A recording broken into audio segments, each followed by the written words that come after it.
This top insider says we might be getting an Xbox handheld soon. Is it time to say goodbye to Xbox games with gold? And what's going on with the Xbox Series Pro? Just a reminder, if you take a look down at the description below, I have links for all sorts of Xbox gear. I've been talking a lot about the ultimate wired Xbox controller by 8BitDo. That's down there as well. You can buy it through Best Buy. If you want to get in on this new generation of Xbox cloud gaming, I also have some links for some Samsung TVs that support the Xbox Game Pass app that they're coming out with. Let's discuss. So guys, I'm coming at you from a little bit of a different setup today. I'm doing a little bit of traveling right now, so I had to kind of make this setup on the go. I do not play these instruments, so don't get it twisted. I just thought it would be a cool background. So let's talk about the Xbox Series Pro. There's been a lot of rumors circulating around a PlayStation 5 Pro for a little bit, starting with this weird presentation that TCL, the TV company, put on. They had a presentation of TCL TVs in different eras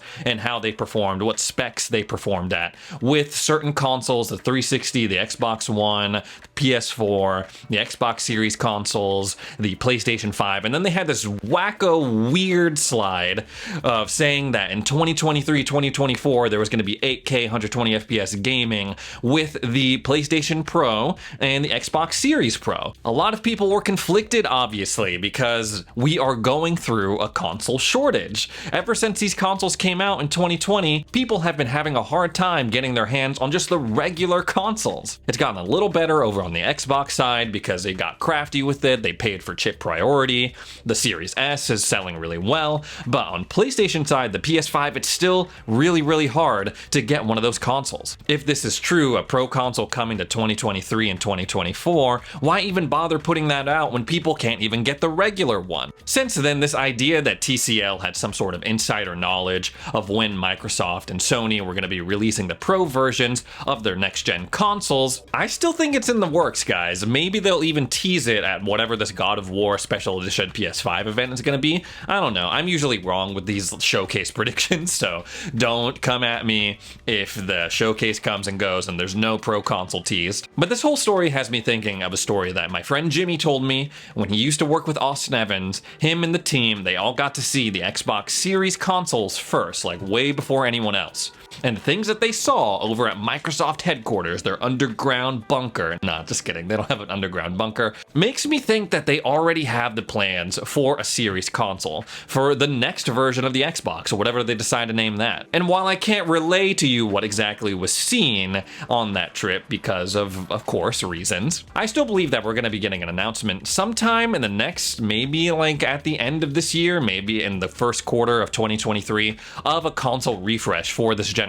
But what would an Xbox Series Pro version even look like? I mean, I really think that they did a great job with the Xbox Series X, especially for the ventilation. It's super quiet. The fans keep the console really cool. So if they slim that down, how do they keep the same ventilation? We also know that certain developers got the okay to start working with AMD's FSR2. So I wonder if this console refresh, if it's going to coincide at all with the release of these games that are utilizing this new FSR2 technology. Either way, guys, it's getting to that time, and I know it's frustrating to talk about a new Xbox console when I know a lot of y'all out there are struggling on getting your hands on one, or you just got one, but we know how it goes. That's the business, right? These tech companies, they always got to keep one step ahead, or else they're going to be overtaken by their competition. So one of the things that got me the most hyped at the Xbox Bethesda showcase was the news that Persona 5 and a lot of other Persona games were finally making its way over to Xbox consoles. Not only that, they were going to be coming to Game Pass. That is right. We're going to be getting Persona 5 Royal, and we're going to get all the DLC that's come out for it since it's released. Of course, it's not just coming to Xbox consoles, right? That's what I'm most excited for, but it's also coming to Nintendo Switch. Atlus said yes, everyone's going to be able to play Persona 5. It's going to be awesome, guys, and I really do think it is. Even though I've already played through it before, and I know a lot of people out there have, this has got me hyped for the game all over again. Because it's coming to all three consoles now, GameXplain put out this video comparing how the game performs graphically and visually across the consoles. Now, I gotta be honest with you guys, I am like terrible when it comes to graphics and performance comparisons between the different platforms. Watching this video that GameXplain put out, I was like inches away from my screen with glasses on, my thick, stupid glasses on, trying to find any sort of difference between the three platforms. I will admit I also walked in with a little bit of bias. I was thinking, oh man, Xbox got this in the bag. It's gonna look amazing on Xbox and it's gonna look like doo-doo on Switch. Me and my buddy Royce were just laughing about how he was playing The Witcher 3 on Switch and how terrible it ran on that. So I was like, man, why are we even comparing? Why are we even looking at this stuff? But then I saw it and I was like, I don't really see like a ton of differences here. From my untrained plebeian eye, it looked like the Switch version. The lighting was a little bit different in some scenes. Thankfully, I went to the comments of this video and a lot of people were saying, I don't see a whole ton of difference, so that made me feel a little better, of course. I think the top comment on this video really kind of pulls it all together in a way that makes sense to everyone. So my man Chillaxel on YouTube, he says the only notable difference here is during the turn-based or social life segments, Switch keeps the original 30 FPS, while the modern systems run at 60. Cutscenes and such seemed untouched all around. And that's pretty much what we see with a lot of these games that get next-gen patches, next-gen updates. I talked a little bit about this when I played through Assassin's Creed Origins when it came to Game Pass with that new next-gen fancy patch. And he also brings up a good point saying that yes, while the new modern consoles, the Xbox Series X and the PlayStation 5, they'll run the game at 60 FPS, this game came out on the PlayStation 4, so it ran at 30 FPS anyway, so it's gonna look just fine on Nintendo Switch consoles. Either way, again, I am super hyped for this game all over again. Glad it's coming to Xbox, glad it's coming to Switch, glad it's coming to Game Pass. I'm super excited for people all over the world, Xbox players, to enjoy this game as part of their subscription. It's going to be coming out October 21st. A lot to look forward to in October. High on Life, Persona 5, all sorts of other stuff. It's going to be a good fall, guys. Fall Guys? No, not that Fall Guys. Fall, guys. So a couple days ago, Microsoft revealed its Games with Gold program. If you do not know, if you're not aware of this program, if you are an Xbox Live Gold subscriber, or if you pay for Xbox Live Gold, you are entitled to free games every month as part of your subscription. They usually give you a couple games to own outright, and then some games that you can play as long as you have Xbox Live Gold. For this month, we have Beast of Maravilla Island, Relicta, Thrillville, and Torchlight. Guys, I gotta be honest with you, I usually try to stay positive, but seeing this lineup, I'm like, I really feel like they should suspend Games with Gold. I don't know if they feel pressured because they've had this program for so long, or because if you look over at Sony side, PS Plus, they get free games every month as well, so I don't know if they're kind of like, oh, we gotta kind of keep it up so our services are comparable. I'm sure these are all fine games. I've only played Torchlight because that was offered as a Games with Gold game, so we're seeing repeat additions to Games with Gold. I don't know if that's like a great look, and it's not the end of the world, right? Because like I said, with Game Pass, that's the way to go if you want to try new games or get free games every month. The only difference for Games with Gold, obviously I mentioned that they give you 2 games to own outright, versus Xbox Game Pass, they don't just give you games to own. You have to be subscribed to their service. That's how you play the game, and that's been very controversial. Oh, we don't really own the games, quote unquote. It's been a whole back and forth. I also know I'm not the only one that feels this way, because when they posted this lineup on Twitter, the Xbox account, a bunch of people were in their replies expressing their disagreement. This guy says, please just suspend the Games with Gold program or make it a $5 thing at least. Maybe it's time to scrap Xbox Live Gold and just add the funds from this into Game Pass, combine what you would pay for these 4 monthly games and maybe put one single higher tier game into Game Pass. This guy might be onto something, I don't know. Bro, we just had Torchlight back in 2019 August. Why are you giving us repeated games we just had?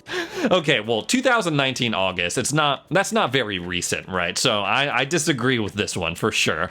You know, just because you played it 3 years ago with Games with Gold doesn't mean that someone else doesn't have the opportunity now to play that game with their Xbox Live Gold subscription. This guy just posted a picture of the weapon from Halo Infinite, making that face like, I don't know. I like that. I do like that. Is it time to put the past behind? I know we all have fond memories of Xbox Live Gold, the glory days of the Xbox 360 lobby, or maybe it wasn't so glorious depending on your experience. So yeah, while I'm never going to complain about free stuff, I do think they need to rethink this whole program. Is your Xbox Game Pass subscription getting more expensive? The shorter answer is only for some people. You see, because some people have figured out this really awesome loophole that allows you to buy a bunch of months of just regular Game Pass, and then through some trickery by going and I think buying PC Game Pass or like converting it somehow, they get a whole bunch of Game Pass Ultimate months. Now, this is something that's been on my radar for a little bit. I know that there's been some loopholes as well through the Microsoft Rewards program. I've had someone on Twitter mention this to me a few times, the Divinity Man, that's his handle on Twitter, but it looks like the jig might be up for people who have successfully done this loophole. Screen Rant has actually reported that in light of a recent surge of sneaky customers, Microsoft has been canceling subscriptions and forcing people to cough up if they want to keep using the service. They say apparently a number of users were uncovered who had been stacking the standard version of Game Pass introductory subscription offer and converting it into Game Pass Ultimate, essentially giving them more than Microsoft had bargained for. Now guys, Microsoft, come on, man. I feel like if you successfully do the loophole, they should get away scot-free. But anyone else who tries, okay, that's where it starts to get tricky. Again, I'm not a business owner, so it is easy for me to say stuff like that. But don't worry, guys, if this is you, you're not banned from using Game Pass. You just have to pay the correct amount. You can't stack dollar subscriptions or dollar introductory months. You gotta pay the real deal. And I know that's tough because we're always looking for ways to save money, but I firmly believe that Xbox Game Pass, they give you a value that is worth that monthly subscription fee. Next up, let's talk about the Xbox handheld console. Where is it? I feel like we've gotten a bunch of teases, a bunch of rumors and stuff over the past couple of months regarding an Xbox handheld console. Obviously, Valve put out the Steam Deck console, which essentially gave Microsoft a really good blueprint to put out a console of their own that uses Windows instead of Steam. Razer put out that new handheld that they've been working on, and a lot of people were saying, oh, this would be a good blueprint for Microsoft as well, because in their presentation they were talking about Game Pass and Xbox Cloud Gaming. But so far, no matter how much I tried to manifest it, all of those seem to just be rumors. Until now. Well, sort of. That's sort of still a rumor, but Jez Corden, Xbox news god over at Windows Central, has recently hinted that an Xbox handheld console might not be as far away as we're thinking. Now, I'm pretty sure that he talked about this on his podcast with Randall Thor, Xbox 2, and when he mentioned it, he kind of did it in a joking way. It wasn't super serious, it wasn't like a hard insider leak, but he was also on Twitter recently, in Tom Warren's replies. Tom Warren put out this tweet and he said, got Xbox Cloud Gaming up and running on the Steam Deck, and now I'm convinced more than ever that Microsoft should do an Xbox portable. And then Jez Corden, he responded as, you may get your wish soon. And again, I am swept up in Xbox handheld mania. That is enough for me to reignite the flame after all this pain that I've endured. We know that Xbox has an interest in some sort of portability with this whole xCloud gaming. We have this whole situation where you can slap a controller on your phone and play Xbox wherever you go. Now, I know a lot of people are coming out and they're saying, oh, maybe the Xbox will put out an Xbox handheld console that runs exclusively with cloud gaming. I don't know if that makes a lot of sense to me. I don't know if that would be appealing to a lot of people because I don't know, cloud gaming, it's just, you know, it's too up and down to make a whole console dedicated to it. Now that the Steam Deck's out, that's like the new standard, right? So if Microsoft comes out with a handheld console, it's got to be something like the Steam Deck that just runs Windows. You can have Xbox Game Pass on it and download games to play natively offline. I feel like that's the key here, offline. And of course, you also have the option, like with the Steam Deck, to run Xbox Cloud Gaming as well. And that'd be great, especially when you're trying to preserve memory. You don't have to download every single game. You can stream some of them. All I'm saying, guys, is that where there's smoke, there is fire. And Jez Corden, he's not like a reactionary YouTuber like me, super gullible, believe anything that comes out and is said. He's like a for real journalist. When he says something, I typically listen. He's usually right. There's also been rumors swirling around that Xbox is gonna announce new hardware sometime this year, and we haven't really seen anything besides Project Keystone, and that was delayed. So I'm hopeful that sometime in the near future, maybe not this year, maybe not next year, but in the next couple of years, we will see an Xbox handheld console.